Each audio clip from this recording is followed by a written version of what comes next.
छत्रपती शिवाजी महाराज की जय, छत्रपती संभाजी महाराज की जय, दहावीर महाराज की जय।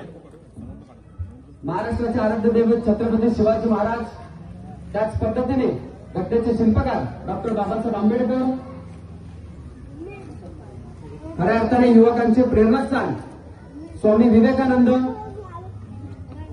शिक्षणासाठी ज्यांनी खऱ्या अर्थाने, महिला शिक्षणासाठी ज्यांनी खऱ्या अर्थाने पुढाकार घेतला ते महात्मा ज्योतिबा फुले,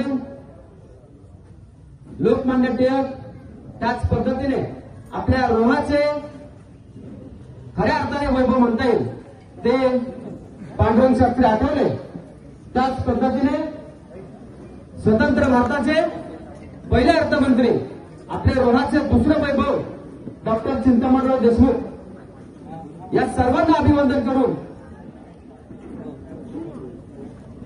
आज इथे भारतीय जनता पार्टी आणि शिवसेना या युतीच्या माध्यमातून प्रभाग क्रमांक 9 साठी उपस्थित असलेले सर्वात प्रथम तुम्ही सर्व नागरिक, युतीचे पदाधिकारी, कार्यकर्ते, रोहेकर नागरिक आणि या सभेला उपस्थित असलेल्या व्यासपीठावर शिवसेनेचे तालुका अध्यक्ष आदरणीय मनोज कुमार शिंदे साहेब, मला नेहमी माझ्या मोठ्या भावाप्रमाणे असणारे आणि माझ्या पाठीशी नेहमी खंबीर उभे असणारे आमचे भारतीय जनता पार्टीचे तालुका अध्यक्ष आदरणीय अमितजी घाट, त्याच पद्धतीने महाबळ काका, गोपीनाथ काका असतील, आपल्या श्रद्धाताई ज्या प्रभाग क्रमांक 8च्या उमेदवार आहेत आणि प्रभाग क्रमांक 9च्या महिला उमेदवार ज्या आहेत त्या सुप्रियाताई जाधव आणि या रोहा शहराच्या युतीच्या माध्यमातून नगराध्यक्ष पदासाठी उमेदवार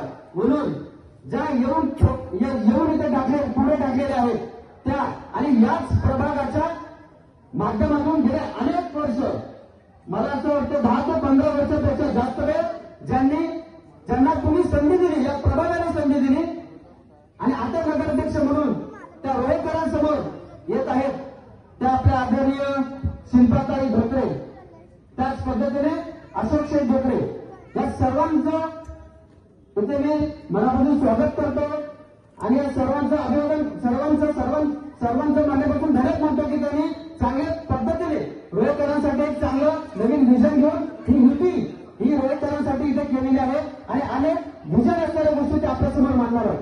खरं तर पुढे अजून 2 सभा आहेत, पण थोड्या वेळ काय फक्त मला 3-4 मिनिटं मला अधिकचे द्यावे अशी मी विनंती करतो.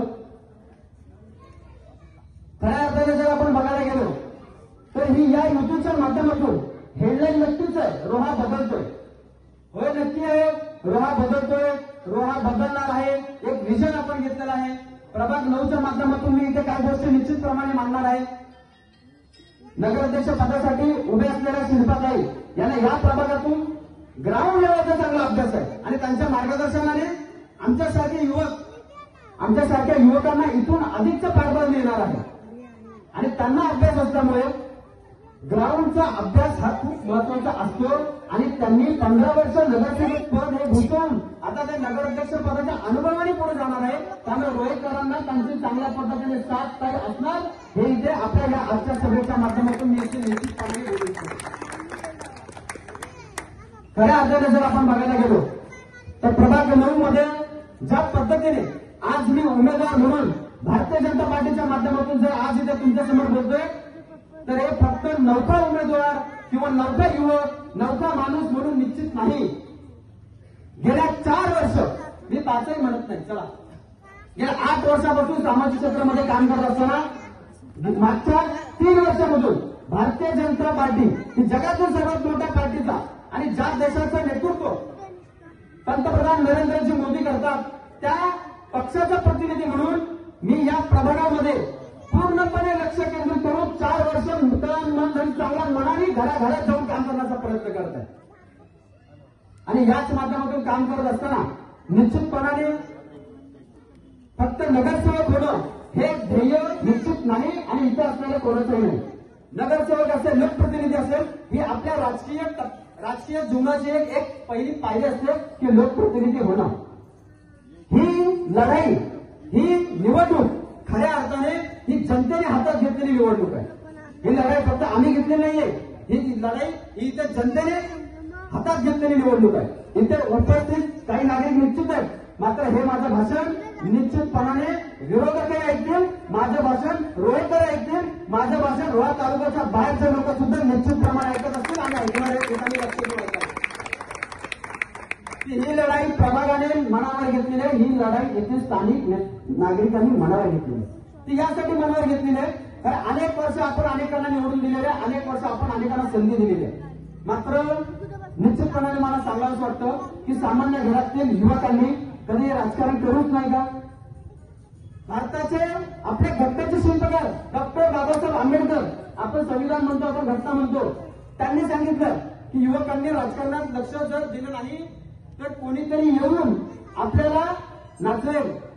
आणि मी आज सुशिक्षित युवक म्हणून मेकॅनिकल इंजिनियर आहे, सुशिक्षित युवक, काय करायचं मला राजकारण द्यायची? आज कुठल्याही कंपनीत जर गेलो तर 40-50 हजार, 1 लाख, 1.5 लाख, 2 लाख रुपयाची नोकरी मी करू शकतो. कुठेही जाऊन, इथे असेल भारतात कुठेही, मला कुठेही नोकरी कोणीही देऊ शकतो कारण मी स्वतः एक मेकॅनिकल इंजिनियर आहे. मात्र काय यात राजकारणामध्ये चिखल आपण खऱ्या अर्थाने म्हणतो, पण या चिखलात कमळ फुलवण्याचं काम निश्चितपणे माझ्यासारखा तरुण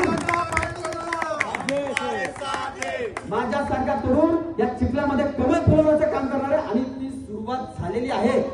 आणि या कमळाला साथ धनुष्य बाणाने दिलेली आहे, लक्षात ठेवा. या कमळाला साथ धनुष्य बाणाने दिलेली आहे आणि हे दोन आहेत ना, या दोघांच्या साथीने निश्चितप्रमाणे नगराध्यक्ष पदाचा ताकद आहेच, निश्चितप्रमाणे रोहा बदलण्यासाठी तर फायदा होणार आहेच. मात्र प्रभागामध्ये एक नवीन वादळ, एक नवीन रस्ता, एक नवीन ध्येय घेऊन आम्ही निश्चितपणे काम करण्याचा प्रयत्न करत आहोत. नवीन नाहीये, 4 वर्षापासून काम करत असताना जर पूर्ण प्रभागाचा आपण जर अभ्यास बघितला तर 500 पेक्षा जास्त कुटुंब, काही कुटुंब बाहेर असतात, त्यांच्यासोबत सुद्धा संपर्क करण्याचं काम आम्ही गेल्या 4 वर्षापासून करत आहे. जर सुरुवात जर आपण केली बंगल्यापासून छत्रपती संभाजीनगर, तर अनेक प्रश्नांवर आजही बोललं गेलं जात नाही. नागरिक ओपन बोलत नाहीयेत. शोकांतिका वाटतं मला, शोकांतिका. आपण सुशिक्षित असून जर बोलत नसू ना, तर मतदान करताना विचार करायला हवा की आपण जर आपल्या लोकप्रतिनिधींना जर जाब विचारत नसू ना, तर ते तुमचं मत हे व्यर्थ आहे, व्यर्थ. लक्षात ठेवा, तुम्ही ज्या व्यक्तीला मतदान कराल त्या व्यक्तीचं कान धरून, त्या व्यक्तीचा हात धरून गरज पडले तर शिव्या द्यायला सुद्धा तुम्ही कमी पडता कामा नये. कारण मतदार हा राजा असतो आणि लोकप्रतिनिधी हा सेवक असतो. हे आपण विसरलो गेलो. तेच आपल्या डोक्यात जात नाहीये मतदारांच्या, की इथे हे बसलेले हे सर्व सेवक आहेत. हे मोठे नाहीये, मोठे तुम्ही आहात, तुम्ही यांना मोठे केलं म्हणून असं इथे बसलेले हे आपण मतदार म्हणून विसरलेलो आहोत. आणि त्याची जाणीव या आजच्या पहिल्या भाषणाच्या माध्यमातून मला निश्चितप्रमाणे करून द्यायची आहे की जर आपण खऱ्या अर्थाने जर बघितलं तर काही स्थानिक मुद्द्यांवर जर आपण चर्चा करायला सुरुवात केली तर बंगल्यापासूनच आपण सुरुवात करूया. बंगल्यामध्ये अनेक काही गटार. आता मला माहिती आहे दमकाडीमध्ये आपल्या मंगेश सरांनी चांगल्या पद्धतीने भाषण केलं, अतिशय विकासात्मक आणि मी केलेल्या कामाच्या माध्यमातून. कारण जो काम करतो त्यांनी तो चांगल्या प्रकारे मुद्दे मांडू शकतो. मी म्हणत नाही की कोणी काम केलं नाही. आता जे असलेले नगरसेवक हे मोठेच आहेत, हे सन्माननीय आहेत आणि कधीच त्यांच्यावर व्यक्तिगत टीका केली नाही. कारण तेवढे आम्ही मोठे झालोच नाही आणि हे सेवक आहोत. आणि निश्चितप्रमाणे या व्यासपीठाच्या माध्यमातून निश्चितप्रमाणे सांगतो की ते मोठे आहेत, ते सन्माननीय आहेत. पण एवढं छाती ठोकून छत्रपती शिवाजी महाराजांना अभिवादन करून सांगतो की त्यांच्यापेक्षा चांगलं काम करण्याचं विजन आणि त्यांच्यापेक्षा चांगलं काम हे आम्ही करू शकतो. त्यांच्यापेक्षा चांगलं काम हे आम्ही करू शकतो आणि ते केलेलं आहे. जर आपण बघितलं तर बंगल्याचा आपण मुद्दा घेतला तर इकडचा विषय तो सोडू, तर त्रिमूर्तीनगरवर तर मी येईनच, पण बंगल्यापासून जर सुरुवात केली तर पूर्ण प्रभागामध्ये अनेक गटारी उघडी गटारे पडलेली आहेत, त्यांच्यावर झाकण नाही. जसं बऱ्याच जाताना लहान मुलं खेळत असताना तिथे बऱ्याच गटारांमध्ये म्हणजे धोक्याचे काही गटार. परत स्वच्छतेचा विषय झाला तर गेल्या 3 वर्षापासून आम्ही चांगल्या पद्धतीने स्वच्छता या विषयावर आम्ही काम केलेलं आहे. कारण पंतप्रधान नरेंद्रजी मोदी यांचं स्वच्छ भारत मिशन 2014 पासून सुरू झालेलं आहे आणि त्या मूळ मंत्रालयासमोर आम्ही पूर्ण प्रभागामध्ये हे काम करण्याचा प्रयत्न केलेला आहे. जर आपण खालच्या माध्यमातून जर तिथे आलो सागर डेअरी नानाशंकर शेठ रोड, तर त्या माध्यमातून सुद्धा गटाराची अवस्था सुद्धा उघडी गटार आहे आणि त्याच्यावर झाकण टाकायचं काम असेल तर स्वच्छतेचं असेल तर ते व्यवस्थित झाली गेलेली नव्हती. त्या साईडला जर आपण आलो तर कालवा रोड गेल्या अनेक वर्षापासूनचा प्रश्न. प्रत्येक निवडणूक आली की तुमचा घरांचा प्रश्न सोडवणार, घरांचा प्रश्न सोडवणार, घरांचा प्रश्न सोडवणार. शिल्पाता इथं बसलेल्या आहेत, त्यांनी पुढाकार घेतला होता. मी म्हणेन की जे नगरसेवक होते त्यांनी पण पुढाकार घेतला होता. कोणावरही टीका करत नाही, मनापासून सांगतो, डायव्हर महाराजांची शपथ घेऊन सांगतो, ज्या दिवशी हात घातला ना त्या दिवशी कालव्यावरच्या लोकांना शब्द दिला होता, शेवटपर्यंत साथ देईन पण तुमचा प्रश्न सोडवणार. आणि शिल्पाताईंना सुद्धा सांगितलं तर काही तुमची गरज लागेल, तुमचं मार्गदर्शन लागेल. शिल्पाताईंनी मार्गदर्शन केलं, साथीने तो प्रश्न सोडवलाय. आणि हा मोठा प्रश्न आदरणीय महसूल मंत्री चंद्रशेखर बावनकुळे साहेब महसूल मंत्री झाले आणि त्यांनी तो निर्णय, शासन निर्णय दिला. आणि मी कधीच खासदार साहेब पण असतील, कोणाचं श्रेय घ्यायचं काम करणार नाही. त्यांनी पण प्रयत्न केले, पण निश्चितप्रमाणे सांगतो, धैर्यशीलदादा असतील, दुसरे खासदार असतील, सगळ्यांनी प्रयत्न केले. मात्र ज्या दिवशी हात घातला ना त्या दिवशी काही जणांचे धाबे आणले आणि श्रेय दुसऱ्यांना जाऊ नये म्हणून हा प्रश्न जसा शब्द कालव्यावरच्या घरांना आम्ही दिला होता तो प्रश्न पूर्ण केला. दुसरा प्रश्न आता राहतो गणेश नगर. कधी प्रश्न सोडवणार? गणेश नगर मध्ये सुद्धा आता बरेच लोक येत आहेत. मला माहित आहे त्या विषयात मी पूर्ण अभ्यास केलेला नाही म्हणून मी ते वाच्यता त्याची करत नाही, पण त्या विषयात सुद्धा पूर्णपणे हात घालण्याचा प्रामाणिक प्रयत्न हा उमेदवार म्हणून वर्षात चापेकर म्हणून तुम्हाला शब्द देतो. मला पूर्णपणे कल्पना आहे की तो प्रश्न खूप किचकट आहे, अवघड आहे, पण प्रयत्न 100% आम्ही इथे करू. नगराध्यक्षा ताई इथे झाल्यानंतर पहिला प्रश्न इथल्या नगरसेविका तुम्ही 15 वर्ष राहिलेला आहे, त्यांनी मनापासून प्रयत्न केला, त्यांनी मला त्याबद्दलची गोष्टी सुद्धा सांगितल्या. मात्र नगराचा प्रमुख झाल्यानंतर अनेक गोष्टी आपल्या हातात येतात. निश्चितप्रमाणे गणेश नगरसाठी पूर्णपणे मनापासून प्रयत्न करणार, त्यांना हक्काची मी खोटं बोलत नाही, मी मुद्दाम काही आश्वासन देणार नाही की मिळवून देणार, पण मिळवण्यासाठी 100% प्रामाणिक प्रयत्न करणार. कारण केंद्रात राज्यात भारतीय जनता पार्टी आणि शिवसेना युतीचं सरकार आहे. आज मुख्यमंत्री देवाभाऊ आहेत, उपमुख्यमंत्री साहेब एकनाथ शिंदे साहेब आहेत, यांच्या माध्यमातून तिथपर्यंत तो विषय नेण्याचा प्रयत्न निश्चितपणे प्रयत्न करू. तुम्ही म्हणाल मुख्यमंत्र्यांची भेट मिळेल का, मुख्यमंत्री भेटतील का, उपमुख्यमंत्री भेटतील का, तर पक्ष नेतृत्वाने पार्टी अशी थाप दिली, पक्ष नेतृत्वाने असा सपोर्ट केलाय की आदरणीय पंतप्रधान नरेंद्रजी मोदी यांना भेटण्याची संधी सुद्धा माझ्यासारख्या सामान्य युवकाला मिळाली. पण माझं नाही तर रोहेकरांचं भाग्य आहे.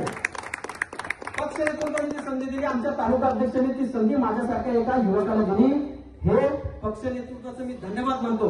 मग जो पक्ष आदरणीय विश्वगुरू पंतप्रधान नरेंद्र मोदींना भेटण्यासाठी जर माझ्यासारख्या युवकाला संवाद साधण्यासाठी जर संधी देत असेल तर इथल्या प्रभागातले प्रश्न सोडवण्यासाठी काय जंग पिछाडू प्रभागातले प्रत्येक प्रश्न सोडवण्यासाठी हा शब्द या व्यासपीठाच्या माध्यमातून कल्पक सोसायटीबद्दल या वॉर्डच्या माध्यमातून जर बघायला गेलं तर शिवसेनेच्या माध्यमातून काही विकास कामं करण्याचा निश्चितप्रमाणे तिथे प्रयत्न केला गेला आणि काही जणांनी त्याच्यामध्ये श्रेय देण्याचा प्रयत्न केला.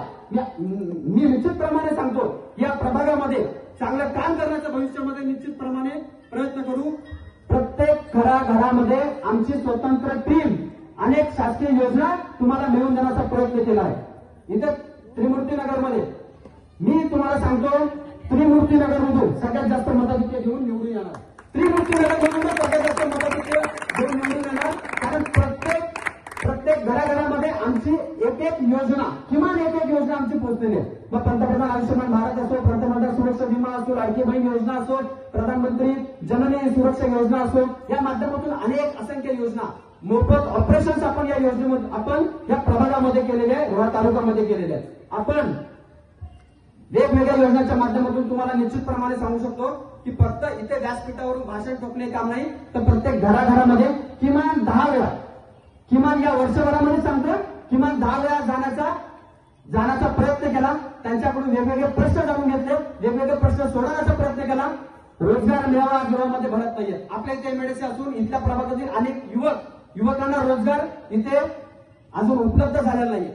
पक्ष नेतृत्वाच्या माध्यमातून, युतीच्या माध्यमातून निश्चितप्रमाणे रोहा एमआयडीसी तर आहेच, मात्र पनवेल आजच आमचे रायगड जिल्ह्याचे निवडणूक प्रभारी आदरणीय आमदार प्रसन्नदा ठाकूर रोहामध्ये आले होते आणि विशेष प्रभाग 9 वर पक्षाचं लक्ष आहे आणि म्हणूनच त्यांनी गणेशनगर असेल, त्रिमूर्तीनगर असेल, त्याचप्रमाणे प्रभागामधील अनेक काही महत्वाच्या गाठीभेटी घेतल्या आणि त्यांनी सांगितलं, त्यांनी आश्वस्त केलं, पनवेल मध्ये सुद्धा काही तुमचे प्रश्न असतील तर आमचे आमदार आदरणीय प्रसन्नदा आहेत, आमचे खासदार आदरणीय धैर्यशीलदादा पाटील आहेत आणि अलिबागकरांसाठी तर आदरणीय महेंद्र शेडे आहेत आणि मंत्री महोदय भरत शेडे आहेत. त्यांच्या माध्यमातून तुमचे प्रश्न सोडवण्याचा निश्चितपणे प्रयत्न करेन.